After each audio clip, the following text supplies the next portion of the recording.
মায়া মা, তোর বিয়ে নিয়ে আমি অনেক চিন্তার মধ্যে আছি। তোর মা চেয়েছিল তোর বিয়ে যেন আমি অনেক ভালোভাবে ধুমধাম করে অনুষ্ঠান করে দিই, কিন্তু আমার কাছে এত টাকা পয়সা নেই। এত পরিশ্রম করার পরও তেমন ভালোভাবে আমি তোদেরকে রাখতে পারি না, তাহলে বিয়ে ভালোভাবে কিভাবে দেব? বাবা, তুমি এত চিন্তা করো না। এতদিন ধরে তুমি যে আমাদের জন্য এত পরিশ্রম করে আমাদেরকে এত বড় করে তুললে, আমাদের কোনো কিছুতে কোনোদিন কম মনে হয়নি। আর তুমি আমার বিয়ে নিয়ে এত চিন্তা করো না তো। আর হ্যাঁ, আমাদের সামনে যদি কোনো সমস্যা আসে তা আমরা তিনজন মিলে সমাধান করে নেব, একসাথে জোট বেঁধে। আর শোনো বাবা, তোমার ভালোবাসাই এটাই আমাদের সবচেয়ে বড় শক্তি।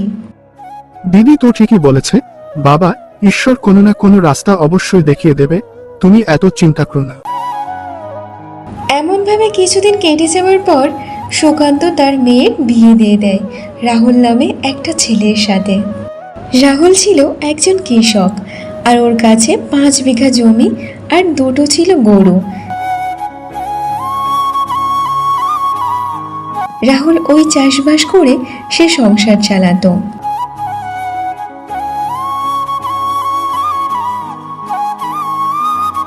আর অন্যদিকে মায়ের শাশুড়ি ছিল অনেক বাজে।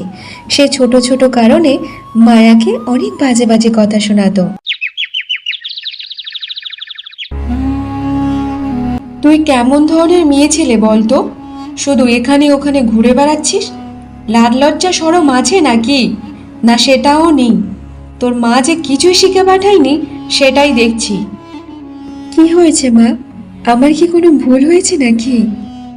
তুই এমনভাবে বলছিস যেন কোনোদিন কোনো ভুল কাজ করিসনি। আরে কি করে রেখেছিস ঘরে? ঘরে তো এখনো পর্যন্ত ন্যাথা পড়েনি।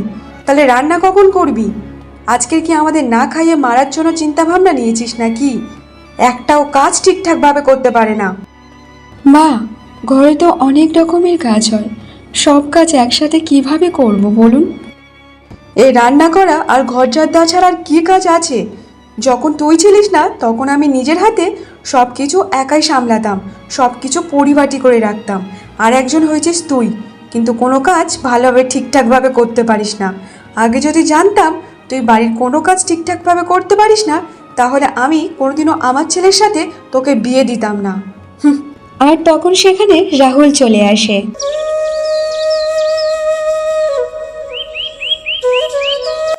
কি হয়েছে মা, এত চিৎকার করছো কেন? যেন মনে হচ্ছে পুরো বাড়ি মাথায় করে রেখেছো। কি হয়েছেটা কি? আমি কেন বাড়ি মাথায় করব? তোর নিজের বইয়ের জিজ্ঞাসা কর সে কি করেছে। আচ্ছা, কি হয়েছে মা, সেটা তো বলো। তোর বউ সারাদিন কোনো কাজ করে না, শুধু এদিকে ওদিকে ঘুরে বেড়ায়। সারাদিন তো কোনো কাজকর্ম করার নাম নেই, আর বলে নাকি যা করেছি বেশ করেছি। মায়া, এ কি শুনছি আমি?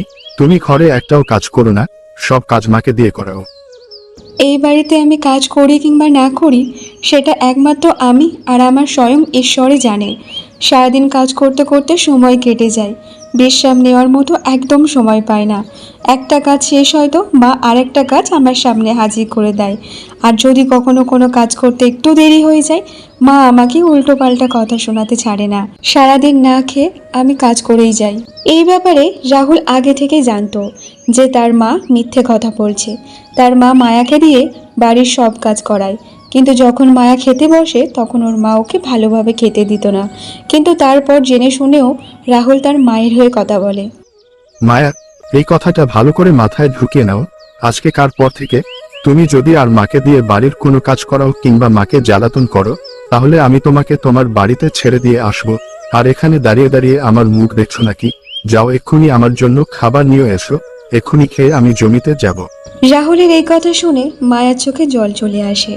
মায়া চুপচাপ কোনো কথা না বলে সে খাবার আনতে চলে যায়। মায়ার চোখে জল দেখে রাহুল অনেক কষ্ট পায়, আর সে মনে মনে বলতে থাকে, আমি জানি মায়া, এখানে তোমার কোনো দোষ নেই, কিন্তু আমি অসহায়, মায়ের মুখের উপর কোনো কথা বলতে পারবো না। এরপর মায়া রাহুলকে খেতে দেয়। রাহুল খাওয়া দাওয়া করে জমির দিকে চলে যায়।